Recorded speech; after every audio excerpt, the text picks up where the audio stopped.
Dear students, welcome to the class of Home Science।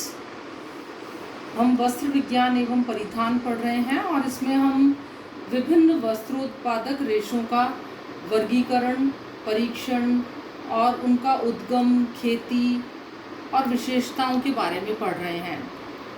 अभी तक हम प्राकृतिक रेशे पढ़ रहे थे, यानी वो रेशे जो हमें प्रकृति से प्राप्त होते हैं, जैसे कि कपास, लिनन, जूट, ऊन और सिल्क।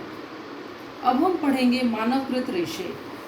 मानवकृत तंतु वे होते हैं जिन्हें फैक्ट्रीज या इंडस्ट्रीज में रसायनों की सहायता से निर्माण किया जाता है।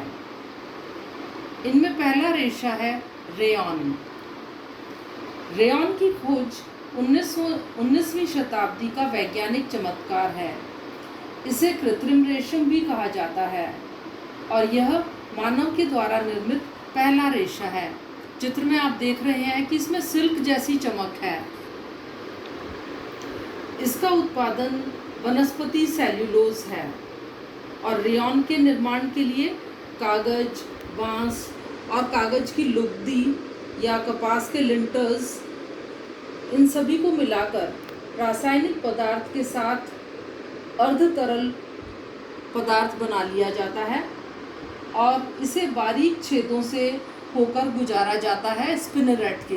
स्पिनरेट के जो छिद्र हैं उनका आकार हम तय कर सकते हैं, तो स्पिनरेट के छिद्रों के द्वारा सेमी लिक्विड को गुजारा जाता है। बाद में नियंत्रित ताप से सुखाकर ठंडे जल में प्रवाहित कर, खींचकर और बंटकर अविरल धागा प्राप्त कर लिया जाता है। रेयॉन का शाब्दिक अर्थ है सूर्य की किरणों का परावर्तन, यानी कि इस रेशे से सूर्य की किरणों के परावर्तन के समान चमक उत्पन्न होती है। अगर हम उद्गम और इतिहास देखें तो रेयॉन का इतिहास अधिक पुराना नहीं है। 19वीं शताब्दी में रेयॉन की खोज की गई थी। वैज्ञानिक इस प्रयास में जुटे थे कि एक ऐसे रेशे का निर्माण किया जाए जो रेशम के समान ही सुंदर, चमकदार, चिकना, कोमल, बारीक, लचीला और मजबूत हो, परंतु उसका मूल्य सर्वसाधारण की पहुंच के भीतर हो और आसानी से जनता को उपलब्ध हो सके। फ्रांस के एक वैज्ञानिक ने 1884 ईस्वी में रेयॉन के रेशे का निर्माण किया। उनका नाम था काउंट हिलेरी डे। अब हम पढ़ेंगे मैन्युफैक्चरिंग ऑफ रेयॉन, यानी कि रेयॉन रेशा तैयार करने की आधारभूत विधियां। रेयॉन का रेशा वनस्पति सेल्यूलोज से बनता है और इसके लिए विविध रसायनों से उसकी प्रतिक्रिया कराई जाती है और बाद में स्पिनरेट के छिद्रों से होकर उसे गुजारा जाता है। स्पिनरेट प्लैटिनम के महंगे धातु के बने होते हैं। चित्र में आप स्पिनरेट से धागों का बाहर निकलना देख सकते हैं। ये प्लैटिनम की धातु के बने होते हैं क्योंकि प्लैटिनम अम्ल, क्षार और अन्य रसायनों से अप्रभावित रहती है। इसके छिद्र अत्यंत बारीक होते हैं और इनका व्यास 0.002 से 0.005 माइक्रोन तक होता है। स्पिनरेट के छिद्रों से निकलने के पश्चात रेशों को ठंडी जलधारा या अन्य माध्यमों के द्वारा उनको सुखाया जाता है और सूखने के बाद अविरल लंबाई के रेशे तैयार हो जाते हैं। जैसा पहले अपन ने पढ़ा था, रेयॉन के रेशे तैयार करने के लिए लकड़ी या बांस की लुगदी, कागज, कपास के लिंटर्स आदि को रासायनिक प्रक्रिया के द्वारा तरल पदार्थ के रूप में बदल दिया जाता है। इस तरल पदार्थ को नियंत्रित दाब एवं ताप के द्वारा स्पिनरेट के छिद्रों से होकर गुजारा जाता है, जिससे छने हुए तरल पदार्थ सूखकर, जमकर ठोस रेशे के रूप में परिवर्तित हो जाते हैं। इसके बाद आवश्यकतानुसार ऐंठन देकर और बंटकर वांछित मोटाई के मजबूत धागे बना लिए जाते हैं।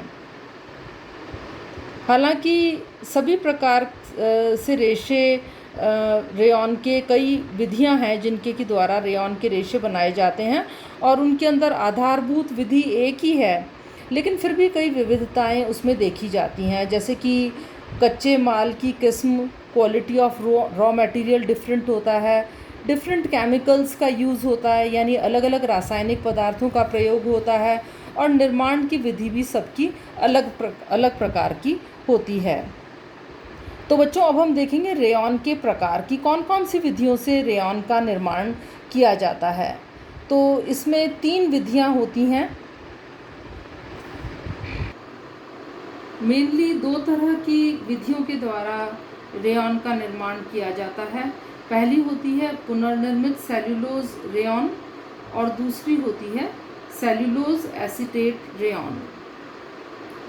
पहली विधि पुनर्निर्मित सेल्यूलोज रेयॉन में 3 प्रकार के रेयॉन बनाए जाते हैं: नाइट्रोसेल्यूलोज रेयॉन, क्यूप्रामोनियम रेयॉन और विस्कस रेयॉन। पहली विधि हम करेंगे सबसे पहले, जो कि है नाइट्रोसेल्यूलोज रेयॉन विधि। यह विधि सर्वप्रथम French scientist count Hillary day ने सन 1824 ईस्वी में इस विधि का आविष्कार किया था और इसीलिए उन्हें रेयॉन का पिता यानी फादर ऑफ रेयॉन कहा जाता है। लेकिन आजकल इस विधि के द्वारा रेयॉन का निर्माण नहीं किया जाता क्योंकि यह अत्यंत ही महंगी विधि है। इस विधि में नाइट्रोसेल्यूलोज विधि में रुई की पट्टियों को पहले नाइट्रिक अम्ल और सल्फ्यूरिक अम्ल, ये देखो कपास की पट्टियाँ सल्फ्यूरिक अम्ल और नाइट्रिक अम्ल से इनकी प्रतिक्रिया कराई जाती है तो नाइट्रोसेल्यूलोज का निर्माण हो जाता है। उसके पश्चात इस घोल को पुनः अल्कोहल और ईथर से प्रक्रिया कराई जाती है। ये देखिए नाइट्रोसेल्यूलोज की प्रतिक्रिया कराई गई है ईथर और अल्कोहल से और इससे कोलाइडल सॉल्यूशन प्राप्त होता है। ये एक गाढ़ा सॉल्यूशन होता है। इस कोलाइडल घोल को स्पिनरेट के बारीक छिद्रों से होकर गुजारते हैं जिससे अल्कोहल और ईथर वाष्पशील होने के कारण उड़ जाते हैं। ये देखा, कोलाइडल घोल को स्पिनरेट के छिद्रों से गुजारा गया और अल्कोहल और ईथर तो वाष्पीकृत होकर उड़ ही जाते हैं और घोल सूखकर रेयॉन का अविरल लंबाई का रेशा के रूप में प्राप्त होता है। ठीक है, तो अगर अपन इस विधि को दोबारा से देखें तो कपास की पट्टियों के ऊपर सल्फ्यूरिक अम्ल और HNO3 की प्रतिक्रिया कराई जिससे नाइट्रोसेल्यूलोज प्राप्त हुआ। नाइट्रोसेल्यूलोज पर ईथर और अल्कोहल की प्रतिक्रिया करवाने पर कोलाइडल घोल प्राप्त हुआ। इस कोलाइडल घोल को स्पिनरेट के रेशों से गुजारा जाता है, रेयॉन का रेशा प्राप्त हो जाता है और अल्कोहल और ईथर का वाष्पीकृत होकर उड़ जाते हैं।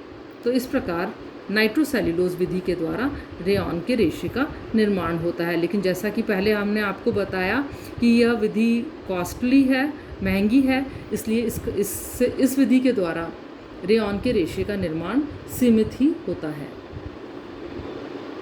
तो बच्चों, आज की क्लास में अपन ने पढ़ा रेयॉन के बारे में, उसका हिस्ट्री, उद्गम और रेयॉन के रेशे की विशेषताएं, रेयॉन के प्रकार और पहली विधि पढ़ी जो कि है नाइट्रोसेल्यूलोज विधि के द्वारा रेयॉन का निर्माण। आगे की कक्षाओं में हम बाकी विधियों से रेयॉन का निर्माण कैसे होता है ये पढ़ेंगे। तो आप क्लास अटेंड करने के लिए आपका धन्यवाद।